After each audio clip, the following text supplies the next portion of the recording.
I got pregnant by my affair partner while my husband was getting a vasectomy. I tried to pass it off as a miracle, but his doctor confirmed it was medically impossible, and now I'm facing paternity fraud charges. I was staring at 3 positive pregnancy tests in a gas station bathroom while my husband was in surgery getting a vasectomy. That's the moment I knew I was screwed. Let me back up.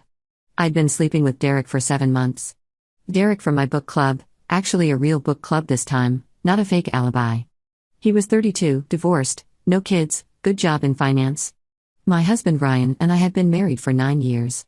We had 2 kids already, Emma, 7, and Tyler, 5, and we'd agreed we were done. To and through. Ryan had scheduled his vasectomy months in advance. I met Derek 6 months after Ryan and I made the vasectomy decision. We'd been talking about it for a year, both on the same page. 2 kids was perfect. We were happy.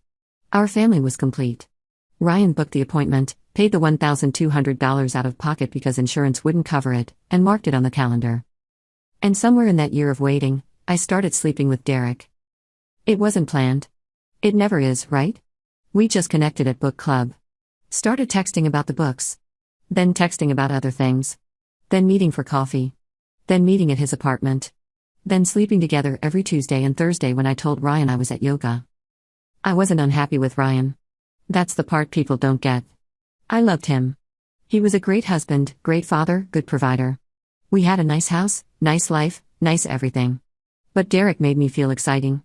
Made me feel like I was 25 again, not 34 with stretch marks and mom hair and a minivan. Ryan and I were still having sex. Not as often as we used to, maybe twice a week, but it was fine. Good, even. I never stopped sleeping with my husband. I was just also sleeping with Derek. I know how that sounds. I know what that makes me. We were careful. Derek and I. He always used protection. Always. Except for twice. 2 times in 7 months when we got caught up in the moment and didn't. And I told myself it was fine because my period was regular, because I tracked my cycle, because what were the odds? The odds, apparently, were pretty good. I found out I was pregnant 3 days before Ryan's vasectomy. I'd been feeling weird for a week. Nauseous. Tired. My breasts hurt. I recognized the signs because I'd been pregnant twice before. But I was in denial. Told myself it was stress. Told myself it was nothing. I bought a test on my way home from Derek's apartment. Took it in the McDonald's bathroom. Positive. I bought 2 more tests. Both positive. I sat in my car in the parking lot and tried not to hyperventilate.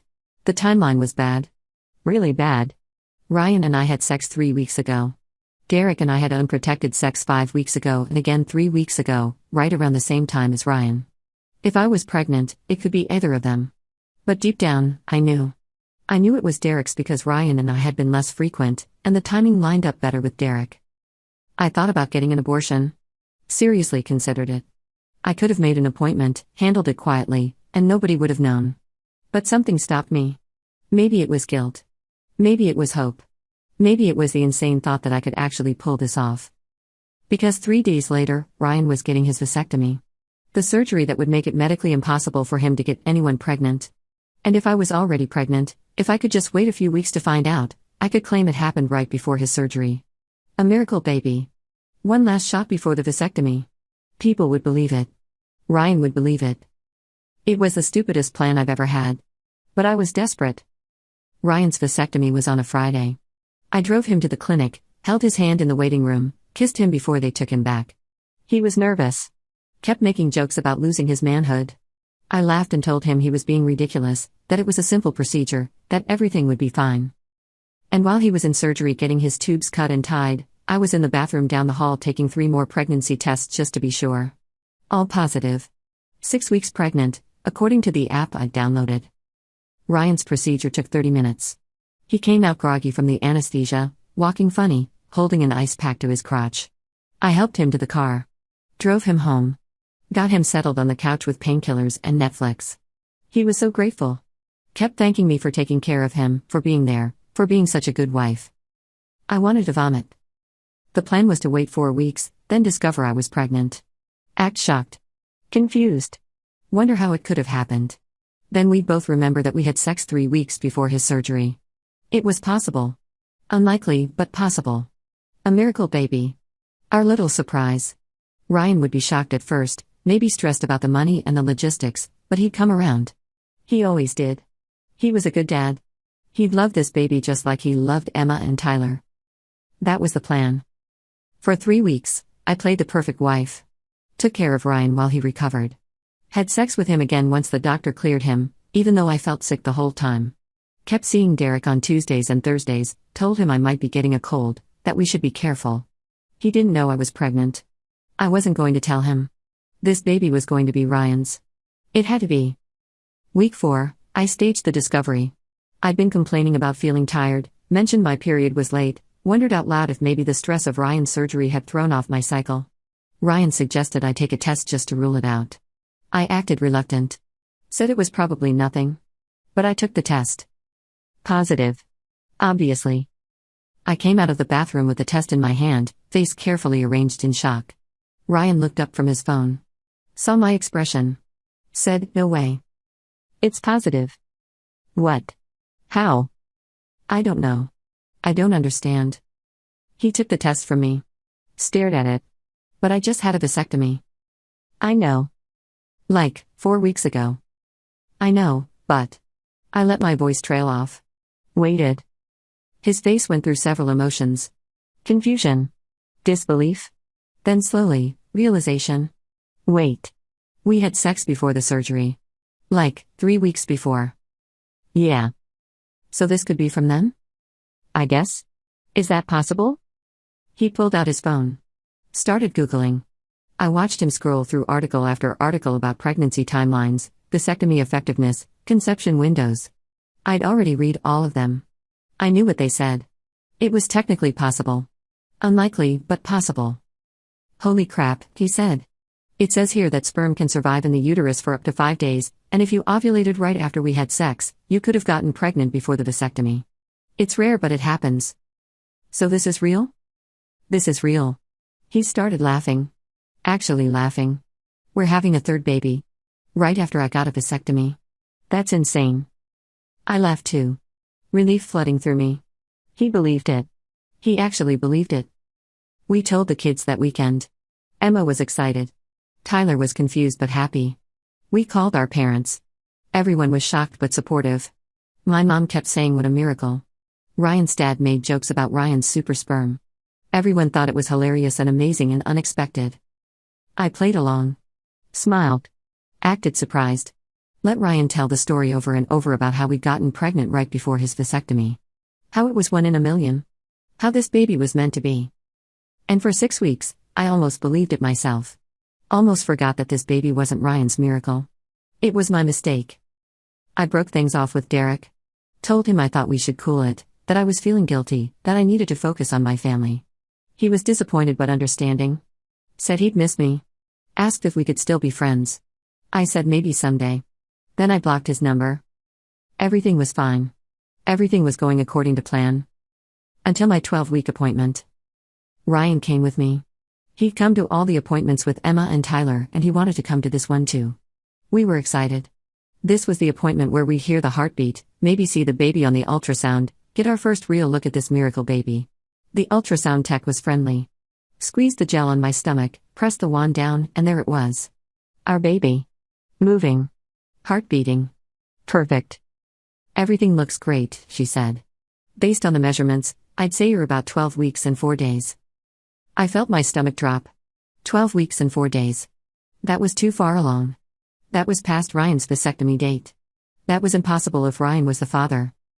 Ryan didn't notice. He was staring at the screen, smiling, squeezing my hand. But the ultrasound tech noticed my face. She looked at me, then at her measurements, then back at me. Is there a problem with the dates? No, I said quickly. No, it's fine. I must have miscalculated. Ryan looked at me. Didn't you say your last period was 8 weeks before the vasectomy? I thought so. But I guess I was wrong. The tech printed out the ultrasound photos. Gave us a new due date. Congratulated us. We left. In the car, Ryan was quiet. I could see him doing math in his head. I tried to distract him, talked about baby names, about where we'd put the crib, about telling Emma and Tyler they were getting a sibling. He didn't respond. Just drove home in silence. That night, after the kids were in bed, he came into the kitchen where I was doing dishes. He had his phone in his hand. He said, "I called the vasectomy clinic." My hands froze in the dishwater. I talked to the nurse. Told her about your pregnancy. Told her the dates. Asked her if it was possible that you got pregnant before my surgery. Ryan. She said no. She said based on your due date from today's ultrasound, conception would have been around week 5 of your pregnancy, which was a full week after my surgery. She said it's medically impossible for you to be pregnant with my baby. I couldn't speak. Couldn't move. She said if you're pregnant, it's not mine. She said I should talk to my wife about who the father might be. Ryan, I can explain. Can you? His voice was so quiet. So calm. That's what scared me. He wasn't yelling. Wasn't angry. Just calm.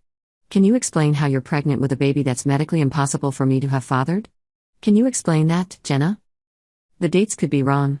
The ultrasound could be off. They're not. You know they're not. I saw your face when the text said 12 weeks. You knew. You already knew the timeline didn't work. I stood there with my hands dripping dishwater on the floor. How long? He asked. Ryan. How long have you been cheating on me? 7 months. He actually staggered. Like I'd hit him. 7 months? You've been cheating on me for 7 months? I ended it. As soon as I found out I was pregnant, I ended it. Oh, well, that's great. That's wonderful. You ended your affair after you got knocked up by your boyfriend. Should I thank you? Ryan, please. Is that why you suggested I get a vasectomy? So you could keep sleeping with him without worrying about getting pregnant by me? No. The vasectomy was something we both decided. We decided before you started screwing someone else. I got a vasectomy because I thought we were done having kids, and you were out there making new ones with another man. He threw his phone at the wall. It shattered. I flinched. Who is he? It doesn't matter. Who is he? Derek. From book club. Ryan laughed. It was a horrible sound. Book club. That's good. That's really good. So while I was working 60-hour weeks to pay for our life, you were banging Derek from book club. I'm sorry. You're pregnant with another man's baby and you tried to trick me into raising it. You were going to let me believe this was my child. You were going to let me bond with it, love it, pay for it, raise it as mine. For what? 18 years? You were going to lie to me for 18 years? I didn't know what else to do. You could have told me the truth. You could have been honest. You would have left me. You're right. I would have. And I'm going to now. He walked toward the bedroom. I followed. Ryan, please, we can work through this. Work through this? You're having another man's baby. There's no working through that. What about Emma and Tyler? He stopped. Turned around. His eyes were red. What about them? What do I tell our kids, Jenna? That mommy cheated and got pregnant and lied about it? That the baby they've been excited about isn't really their sibling? We don't have to tell them anything. We don't have to tell them? Are you insane? When this baby comes out, I'm getting a paternity test. And when it confirms what we already know, I'm filing for divorce and custody. And then I'm filing charges against you for paternity fraud. Paternity fraud? That's not a real thing. In this state it is. You attempted to defraud me into accepting parental responsibility for a child that isn't mine. That's a crime, Jenna. A misdemeanor at minimum, possibly a felony depending on how the DA wants to charge it. You can't be serious. I called a lawyer while you were in the shower. Filed a consultation. He said I have a strong case. You admitted the affair. The medical evidence proves the baby can't be mine. You deliberately tried to deceive me. That's textbook fraud. I felt my legs give out. I sat on the floor. Ryan grabbed a bag from the closet. Started throwing clothes in it. I'm staying at my brother's. I'll get the rest of my stuff this week. Don't call me. Don't text me. My lawyer will be in touch. Ryan, please. I love you. I made a mistake. You made a choice. Every day for 7 months, you made a choice. And now you get to live with it. He walked out. I heard him go into Emma's room, then Tyler's. Heard him kiss them goodnight. Heard him tell them he loved them. Heard him leave. I sat on the bedroom floor until sunrise, 12 weeks pregnant with another man's baby, my marriage over, criminal charges pending, and no idea how to fix any of it. The worst part? I could feel the baby moving. This tiny flutter that I knew was too early to really be movement, but my mind wanted it to be. This baby that wasn't a miracle. Just evidence. Evidence of every terrible choice I'd made. Evidence I was about to deliver in 6 months, in front of everyone who believed my lie. I destroyed everything for Derek. And Derek didn't even know this baby existed. Ryan filed for divorce 4 days after he left. Emergency custody of Emma and Tyler, citing moral unfitness and ongoing criminal behavior. A judge granted temporary custody to Ryan pending investigation. I got supervised visitation, 4 hours a week. The first time I had to visit my own kids with a court-appointed supervisor sitting in my living room, Emma asked why. She was 7 years old, asking me why a stranger was watching us play Uno. I told her it was temporary. I told her Daddy was just being careful. I told her everything was fine. Everything was not fine. Ryan's lawyer filed a police report for paternity fraud within a week. I got a call from a detective asking me to come down to the station to clear some things up. I went. I shouldn't have gone without a lawyer, but I thought if I explained, if I was honest, maybe they'd understand. They didn't understand. The detective was a woman, maybe 45, and she looked at me like I was something she'd scraped off her shoe. She had Ryan's statement. She had the medical records from the vasectomy clinic. She had the ultrasound report showing conception occurred after the vasectomy date. She had screenshots of my texts with Derek from Ryan's phone records, because apparently spouses can request phone records in divorce proceedings. She asked me to explain. I tried.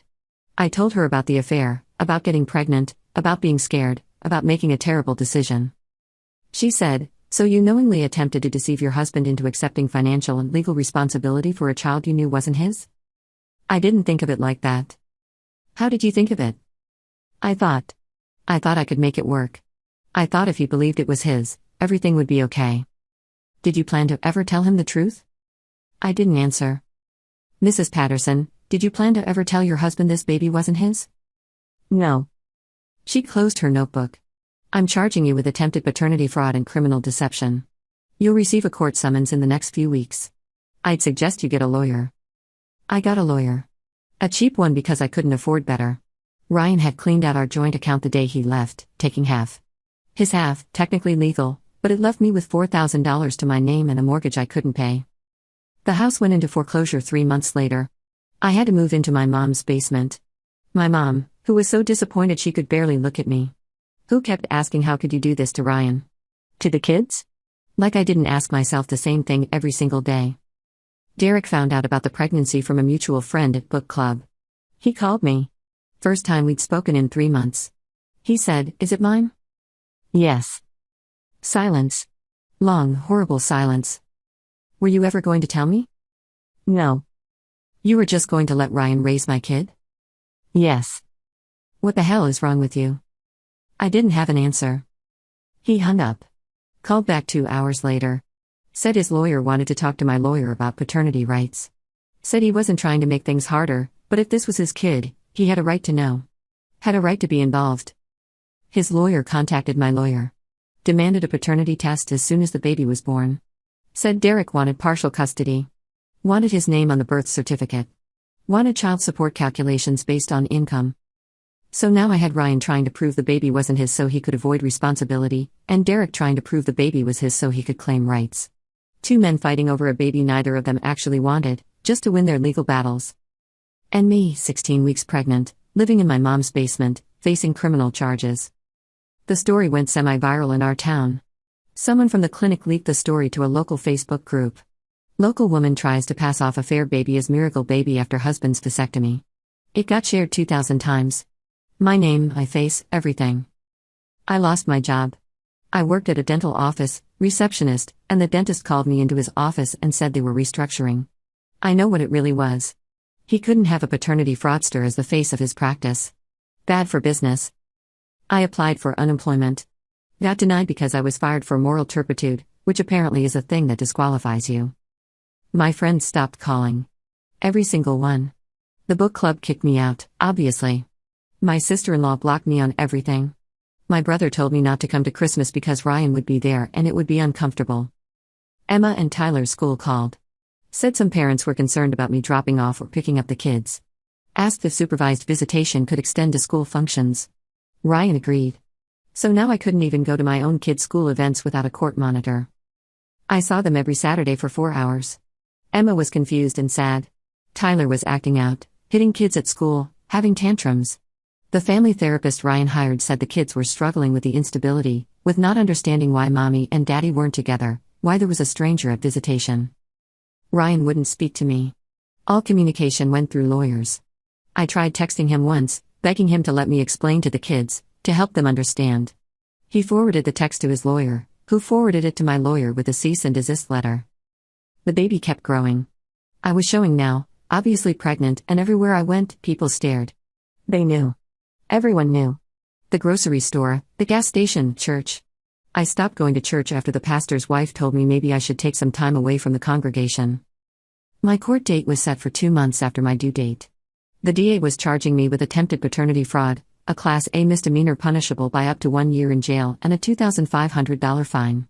My lawyer said if I pleaded guilty and showed remorse, I might get probation. But pleading guilty meant admitting I'd committed a crime. Meant having a criminal record. Meant losing any chance at joint custody of Emma and Tyler. My lawyer said I didn't have a choice. The evidence was overwhelming. Ryan had a vasectomy. Medical records proved conception happened after the vasectomy. I'd admitted to the affair. I'd admitted I planned to deceive Ryan. There was no defense. The baby was born on March 3rd. A boy. 7 pounds, 8 ounces. Healthy. Perfect. I named him Jackson because I'd always loved that name and nobody else got a say anymore. Not Ryan. Not Derek. Just me. Derek came to the hospital. Brought papers for a paternity test. We swabbed Jackson's cheek right there in the delivery room. He held his son for maybe 5 minutes. Took a picture. Then left. The results came back 2 weeks later. 99.9% probability that Derek was the father. His lawyer filed immediately for shared custody and child support. The state calculated I owed him $847 per month based on our income disparity. He made 6 figures. I made nothing. So now I owed child support to the man I cheated with, for the baby I tried to trick my husband into raising. The irony wasn't lost on anyone. Ryan's lawyer used the paternity results in our divorce proceedings. Showed the judge that I'd committed fraud, that I'd endangered the children's well-being, that I destroyed the family through deliberate deception. The judge gave Ryan primary custody. I got supervised visitation with Emma and Tyler, every other Saturday, 4 hours. I got no custody of Jackson. Derek got Jackson every other weekend and 2 evenings a week.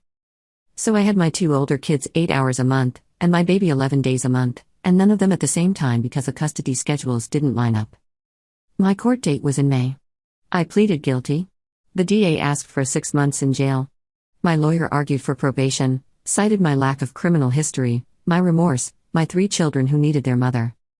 The judge lectured me for 20 minutes. Called my actions reprehensible, said I committed a fundamental violation of trust, said I'd weaponized pregnancy to commit fraud. He sentenced me to 90 days in jail, suspended pending 1 year of probation. $2,500 fine. 200 hours of community service. Mandatory therapy. And a permanent criminal record. I cried. Right there in court, I cried. Not because of the sentence. Because I'd become this. A criminal. A woman who'd lied to her husband, cheated on her family, tried to trick everyone, and was now standing in front of a judge accepting consequences for fraud. The local news covered it. Woman sentenced for paternity fraud in vasectomy case. It ran on the 6 o'clock news. My face, my name, my crime. My mom called me crying. Said her neighbors saw it. Said she was humiliated. I wanted to tell her she wasn't the one who'd been humiliated. I was. Every day. In every way possible. Ryan got remarried 18 months later. I found out from Emma, who told me at visitation. Daddy's getting married to Miss Sarah. She's really nice. She makes good pancakes. Miss Sarah was a teacher at their school. Someone appropriate. Someone good. Someone who wouldn't cheat and lie and destroy everything. They're trying for a baby.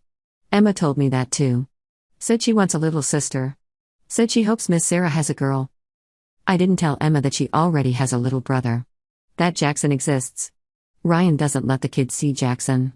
Says it's too confusing, says they don't need to bond with the affair baby, says when they're older he'll explain but not now. So Emma and Tyler don't know they have a brother. Jackson doesn't know he has siblings. And I'm the only person who knows all 3 of my kids exist, but I can't have them together. Derek got married too. Found someone nice on a dating app, married her after a year. She's okay with Jackson. Comes to the custody exchanges. Calls him our bonus son. She's pregnant now. Jackson will have a half-sibling who lives in his house full-time while he only lives there part-time. I'm 37 years old. I live in a studio apartment, the cheapest I could find. I work at a warehouse, night shift, $15 an hour. It's the only place that would hire me with a criminal record for fraud. I see Emma and Tyler 8 hours a month. I see Jackson 11 days a month. I owe child support to Derek. I owe restitution to Ryan for legal fees, per the divorce settlement. I owe my mom rent. I have $86 in my bank account after bills. I don't date. Who would date me? The paternity fraud woman? The woman with 3 kids by 2 men, who tried to trick her husband, who has a criminal record. I tried a dating app once. Made it 3 days before someone recognized me and posted screenshots in a local Facebook group. Paternity fraud woman is on Tinder. It got shared 500 times. I deleted the app. My therapist, the court-mandated one, keeps trying to help me process my choices. She wants me to understand why I did what I did, what drove me to the affair, to the lie. But I don't need to understand. I know exactly why I did it. I was selfish. I wanted to feel exciting. I wanted Derek's attention. And when I got pregnant, I was too cowardly to face the consequences, so I tried to trick everyone. That's it. That's the whole story. No trauma. No abuse. No excuse. Just selfishness and cowardice. I think about that ultrasound appointment a lot. The moment the text said 12 weeks and 4 days and I knew I was caught. If she'd said 11 weeks, I might have gotten away with it. The timeline would have been close enough. Ryan might have believed it. I could have raised Jackson as his son. Nobody would have known. But she didn't say 11 weeks. She said 12. And that one extra week destroyed everything. I saw Ryan once, 6 months ago. Coincidence. We were both at Target. He was with Sarah and the kids. Emma saw me first. She smiled, started to wave, then stopped when she remembered she wasn't supposed to acknowledge me in public. Ryan saw me looking. He put his hand on Sarah's back and steered her down a different aisle. Didn't say a word. Didn't even look at me. Just redirected his new family away from his old problem. That's what I am now. His old problem. The mistake he made in marrying me. The embarrassment he's moved past. And he has moved past it. I can see it on Facebook, the posts Sarah shares. Family photos. Beach vacations. Emma's dance recitals. Tyler's soccer games. Happy, smiling, normal. A real family, without me in it. They're better off. I know they are. Emma's grades improved. Tyler stopped having tantrums. The therapist said they're adjusting well to the new family structure, that Sarah is a positive influence, that stability is helping them heal. They're healing from me. From the damage I did. Jackson will never know his siblings. By the time he's old enough to understand, Emma will be a teenager who barely remembers me. Tyler will be gone to college. They'll have grown up without him. And he'll have grown up without them. All because I couldn't keep my legs closed and my mouth honest. I got a letter last month. From the book club. They're doing a charity drive for a women's shelter. They wanted to make sure I knew I wasn't invited to participate. Just wanted to clarify. In writing. That's where I am now.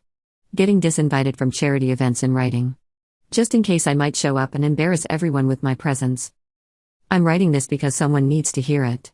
Needs to understand that when you cheat, when you lie, when you try to deceive everyone, you don't just lose your spouse. You lose everything. Your home.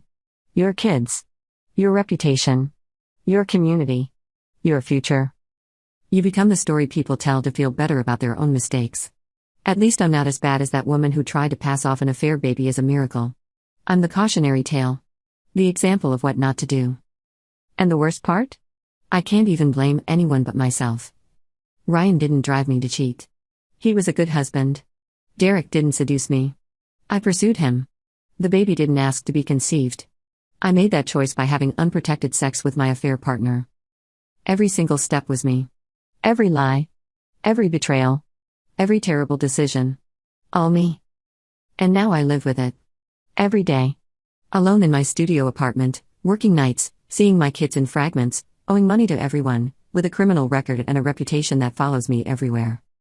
People ask if I regret it. Of course I regret it. I regret every second. But regret doesn't change anything. Doesn't bring back my marriage. Doesn't give me my kids back. Doesn't erase my criminal record. Doesn't make people stop recognizing me in grocery stores and looking away quickly. Regret is just the weight I carry now. Along with the child support payments, the court fees, the knowledge that I tried to commit fraud, and the reality that my 3 kids will never be in the same room together because I destroyed any chance of that. Jackson is 2 now. He calls Derek Dada and Derek's wife Mama and me Jenna. Not Mommy. Jenna. Because he spends more time at their house and that's where he feels home. My own son calls me by my first name. That's what I have left. 2 kids who visit me like I'm a stranger. 1 kid who doesn't call me mom. A criminal record. A warehouse job. And the knowledge that I did this. All of this. To myself. You don't come back from paternity fraud. You don't rebuild after trying to trick your husband into raising another man's baby. You don't get redemption.